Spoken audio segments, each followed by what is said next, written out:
22 años, millones de dólares y una bala con su nombre esperando en algún lugar en México. Esta es la historia de Natanael Cano, el niño que cambió la música mexicana para siempre y que tal vez no viva lo suficiente para ver las consecuencias. Hermosillo, Sonora, un desierto donde el sol quema la piel y los sueños mueren antes de nacer. Ahí creció Natanael, en una casa modesta, con una familia trabajadora, con un futuro que parecía escrito desde el principio: trabajar duro, ganar poco, morir en el anonimato. Pero Natanael tenía una guitarra y una obsesión que lo consumía desde que tenía uso de razón: los corridos. Esas historias de hombres duros, de dinero sucio, de poder y muerte. Historias que en México no son leyendas, son realidad. Aprendió a tocar solo, viendo videos en YouTube, horas interminables frente a una pantalla rota, repitiendo acordes hasta que los dedos le sangraban. No tenía maestro, no tenía dinero para clases, solo tenía hambre, un hambre voraz de ser alguien, de escapar, de demostrarle al mundo que un niño del desierto podía conquistarlo todo o morir intentándolo. A los 13 años ya componía canciones crudas, directas, sin filtro. Hablaba de cosas que un niño de 13 años no debería conocer, pero en Sonora, en la frontera, todos conocen esas cosas. Todos saben lo que significa el sonido de una camioneta blindada a medianoche. Todos entienden por qué ciertas personas tienen tanto dinero y tanta protección. Y Natanael decidió cantar sobre eso, porque era lo único real que conocía. Subió sus primeras canciones a YouTube, sin producción, sin equipo profesional. Solo él, su guitarra y una voz que sonaba demasiado madura para su edad. Las vistas fueron pocas al principio, decenas, cientos si tenía suerte, pero algo estaba pasando, algo que ni él mismo entendía completamente. Estaba creando un sonido nuevo, estaba fusionando los corridos tradicionales con el trap, con el hip hop, con ritmos urbanos que su padre jamás reconocería como música mexicana. Y entonces llegó Bad Bunny, el encuentro que cambiaría todo. El conejo más famoso de la música latina se fijó en ese niño del desierto, le ofreció una colaboración. Soy el Diablo, se llamó la canción, y el mundo explotó. Millones de reproducciones, millones de nuevos seguidores, millones de personas descubriendo que la música mexicana podía sonar así: urbana, peligrosa, adictiva. Natanael tenía 17 años y de repente era una estrella. El dinero llegó como avalancha: contratos discográficos, shows pagados, colaboraciones con artistas que antes ni siquiera lo conocían. Y Natanael, todavía un adolescente, comenzó a vivir como los personajes de sus canciones: autos de lujo, cadenas de oro, relojes que cuestan más que casas. Todo llegó tan rápido que no hubo tiempo para procesar, no hubo tiempo para aprender a manejarlo, solo había tiempo para disfrutarlo o para perderse en él. Las camionetas llegaron primero, Raptor modificadas, blindadas, con vidrios polarizados tan oscuros que nadie puede ver quién va adentro. Exactamente el tipo de vehículos que manejan personas que necesitan protección, personas que viven con miedo o personas que quieren parecer peligrosas. Y en México, esa línea es tan delgada que casi no existe. Natanael comenzó a vestir diferente: ropa de diseñador, marcas europeas que cuestan fortunas, cadenas que cuelgan hasta el pecho, anillos en cada dedo, el uniforme del éxito o el disfraz del poder, porque en el mundo de los corridos, la imagen lo es todo. No puedes cantar sobre lujo y peligro si llegas en transporte público, no puedes hablar de poder si pareces débil. Así que Natanael se convirtió en el personaje, se volvió indistinguible de las historias que contaba. Y ahí empezaron los problemas, porque cantar sobre el narco es una cosa, vivir como ellos es otra completamente diferente, y la línea entre homenaje e imitación es peligrosa, mortal incluso. Natanael empezó a recibir mensajes, advertencias, personas que no estaban contentas con sus letras, personas que sentían que un niño de 22 años no tenía derecho a cantar sobre cosas que ellos vivían de verdad, personas que podían hacer que esas advertencias se convirtieran en algo mucho peor. Los conciertos comenzaron a cancelarse, no por falta de público. Los shows se vendían en minutos. Se cancelaban por amenazas, amenazas reales, amenazas que las autoridades tomaban en serio. En Tijuana, su concierto fue suspendido horas antes. Demasiado peligroso, dijeron. En Chihuahua, lo mismo. En varios estados de México, Natanael Cano se volvió persona non grata. No porque su música fuera mala, sino porque era demasiado buena, demasiado real, demasiado peligrosa. Pero eso no fue lo peor. Lo peor fue cuando empezó a creer su propia mentira, cuando dejó de ser Natanael Cano, el niño de Hermosillo, y se convirtió completamente en Nata Montana, el personaje. Cuando las fotos con armas comenzaron a aparecer en sus redes sociales, cuando los videos mostrando fajos de dinero se volvieron rutina, cuando su círculo se llenó de personas que nadie conoce, pero que todos temen. Las fiestas se volvieron legendarias y peligrosas. Alcohol que fluye sin control, sustancias que circulan libremente, mujeres que entran y salen sin que nadie recuerde sus nombres. Música a todo volumen en mansiones que parecen fortalezas, guardias armados en cada entrada, porque en ese nivel de fama, en ese mundo específico, nunca sabes quién es amigo y quién es enemigo. Nunca sabes si la persona que te felicita es la misma que ya planeó tu final. Y Natanael lo sabe porque ha visto cómo terminan estas historias. Ha visto los corridos que se componen después de las tragedias. Ha escuchado las noticias de artistas que fueron demasiado lejos, que cantaron las canciones equivocadas, que mencionaron los nombres incorrectos, que cruzaron líneas invisibles pero mortales. Y aún así, sigue adelante, porque detenerse ahora sería admitir miedo, y en su mundo, el miedo es peor que la muerte. La relación con Bad Bunny se fracturó. Nadie sabe exactamente por qué. Las versiones varían. Algunos dicen que fue por ego. Otros hablan de diferencias musicales, pero quienes estuvieron cerca cuentan otra historia. Cuentan que Bad Bunny intentó advertirle, intentó decirle que bajara el perfil, que dejara de jugar con fuego, que el personaje se estaba volviendo demasiado real. Y Natanael, con la arrogancia de la juventud, con la invencibilidad que da el éxito temprano, no escuchó. Los números seguían subiendo. Spotify, YouTube, Apple Music, millones y millones de reproducciones. Natanael Cano se había convertido en el rey de los corridos tumbados, en el creador de un género completo, en la voz de una generación que quiere el corrido tradicional, pero con el ritmo del trap. Y ese éxito lo hizo intocable. O eso creía. Las colaboraciones se multiplicaron. Obi, Junior H, Alemán, Peso Pluma, una nueva generación de artistas que seguían su fórmula, que copiaban su estilo, que querían un pedazo de su éxito. Y Natanael se convirtió en mentor, en jefe, en el padrino de un movimiento que estaba cambiando la música latina para siempre. Pero ese poder también trajo responsabilidad y consecuencias.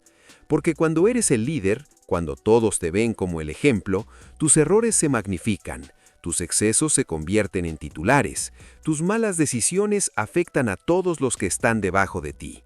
Y Natanael estaba tomando demasiadas malas decisiones, demasiado rápido, sin pensar en el mañana.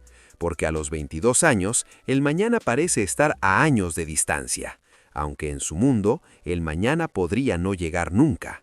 Las drogas están ahí, siempre están ahí, en los estudios, en las fiestas, en los after parties que duran hasta que el sol sale. Marihuana, cocaína, pastillas de colores con nombres creativos, todo disponible, todo accesible, todo normalizado en un ambiente donde el exceso no solo es aceptado, sino esperado. Y Natanael, como tantos antes que él, cayó en la trampa de creer que podía controlarlo, que él era diferente, que a él no le pasaría lo que a los demás. Los tatuajes cubrieron su cuerpo como un mapa de su transformación, calaveras, armas, billetes, santos, vírgenes, una mezcla caótica de devoción y peligro, de fe y violencia, de contradicciones que nunca se resuelven, porque en su mundo las contradicciones son la norma. Puedes rezar en la mañana y pecar en la noche. Puedes llorar a tu madre y amenazar a tu enemigo. Puedes ser todo y nada al mismo tiempo. Y entonces vino el incidente, el que casi lo destruye. Tijuana, una fiesta privada. Demasiado alcohol, demasiadas sustancias, demasiado ego. Una pelea que escaló demasiado rápido, armas que aparecieron, disparos que sonaron, y Natanael Cano en medio de todo, demasiado joven y demasiado borracho para entender la gravedad de lo que estaba pasando. La noticia no llegó a los medios oficiales, esas cosas nunca llegan, pero en la calle todos saben, todos hablan, todos recuerdan. Después de eso, algo cambió. O tal vez no cambió nada y esa es la tragedia. Natanael siguió igual. Mismas canciones, mismas fiestas, mismo estilo de vida, como si nada hubiera pasado, como si la advertencia no fuera suficiente, como si la muerte lo hubiera rozado y él simplemente se hubiera reído en su cara. Su familia se preocupa, su madre reza cada noche, su padre que trabajó toda su vida en silencio y honestidad no reconoce al hijo que regresa en camionetas blindadas rodeado de guardaespaldas. Pero ya es tarde para cambiar el rumbo. El tren está en movimiento y Natanael no sabe cómo bajarse, o tal vez no quiere, porque bajarse significaría admitir que todo fue demasiado, que el precio fue muy alto, que sacrificó su juventud por fama y dinero. Las mansiones están vacías la mayor parte del tiempo, propiedades en Guadalajara, en Hermosillo, en California, casas enormes con piscinas que nunca se usan, con cuartos que nadie habita, con lujos que nadie disfruta porque Natanael está siempre en movimiento, siempre viajando, siempre corriendo. ¿De qué o hacia dónde? Ni él mismo lo sabe. Los relojes Rolex se acumulan, las cadenas de diamantes pesan más cada día, los autos se multiplican en garajes que parecen concesionarias. Todo símbolo de éxito, todo evidencia de que lo logró. Pero nadie pregunta si es feliz. Nadie se atreve a cuestionar si el precio valió la pena, porque hacer esas preguntas es debilidad, y la debilidad no tiene lugar en su mundo. Las mujeres van y vienen, rostros hermosos, cuerpos perfectos, todas quieren estar cerca, todas quieren una foto, todas quieren decir que estuvieron con Natanael Cano, pero ninguna se queda, porque quedarse implicaría conocer al hombre detrás del personaje, y ese hombre está tan enterrado bajo capas de dinero, fama y excesos que tal vez ya ni existe. La música sigue saliendo. Álbumes, sencillos, colaboraciones. La máquina no puede detenerse. Los contratos están firmados, las expectativas son altas, los números deben seguir creciendo. Y Natanael cumple, produce, graba, lanza, como un reloj suizo, como una máquina perfectamente aceitada, porque eso es lo que es ahora, una máquina, un producto, una marca que genera millones. Pero en las madrugadas, cuando el estudio está vacío y los productores se han ido, Natanael se sienta solo con su guitarra, la misma guitarra con la que empezó todo, y toca las melodías que tocaba cuando tenía 13 años en Hermosillo, las melodías que nadie escuchaba, las melodías que hacía por amor, no por dinero, y por un segundo, solo un segundo, vuelve a ser ese niño que solo quería hacer música, que solo quería ser escuchado, antes de que el dinero llegara, antes de que la fama lo transformara, antes de que el personaje devorara al hombre. Pero el momento pasa, siempre pasa, y Natanael guarda la guitarra, se pone las cadenas, se sube a la camioneta blindada y regresa a ser Nata Montana, porque Nata Montana vende, Nata Montana es tendencia, Nata Montana es el futuro de la música mexicana, aunque ese futuro esté construido sobre arena, aunque un día, quizás pronto, todo se derrumbe. Los corridos hablan de hombres que murieron jóvenes, de leyendas que se fueron en su mejor momento, de vidas cortadas por balas o traiciones o simplemente por vivir demasiado rápido. Y Natanael canta esos corridos con una pasión que asusta, porque él sabe que podría ser el siguiente. Sabe que su nombre podría convertirse en la letra de la canción de alguien más. Sabe que en cualquier momento, en cualquier ciudad, en cualquier fiesta, todo podría terminar. Y aún así, no se detiene. Porque detenerse es morir en vida. Detenerse es admitir que el miedo ganó. Detenerse es rendirse. Y Natanael Cano, el niño de Hermosillo que cambió la música mexicana, que creó un género, que se convirtió en millonario antes de poder votar, no sabe cómo rendirse. Entonces sigue grabando canciones sobre peligro y poder. Sigue viviendo el estilo de vida que canta. Sigue caminando por esa línea delgada entre el éxito y la tragedia, entre la fama y el desastre, entre la vida y la muerte. Y el mundo lo observa, algunos con admiración, otros con envidia, muchos con miedo, porque todos sabemos cómo terminan estas historias. Lo hemos visto antes, lo veremos de nuevo. Jóvenes estrellas que brillan demasiado fuerte y se queman demasiado rápido, que alcanzan el cielo solo para caer más duro.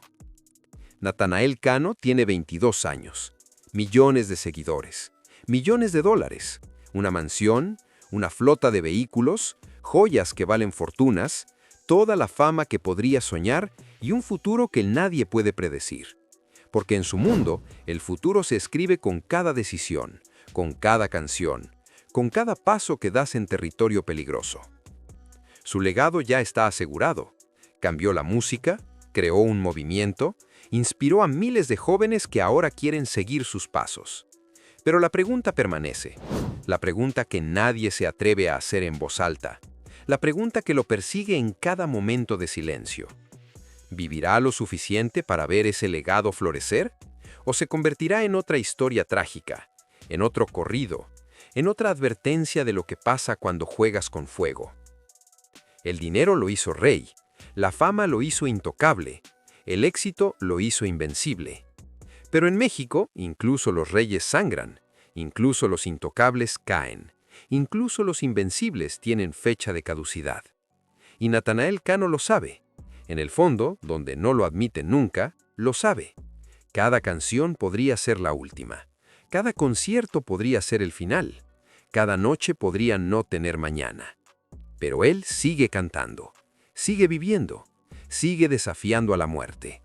Porque cuando tienes 22 años y el mundo entero te aplaude, es fácil olvidar que eres mortal. Pantalla negra. Música se desvanece. El sonido de una guitarra solitaria. Luego, silencio.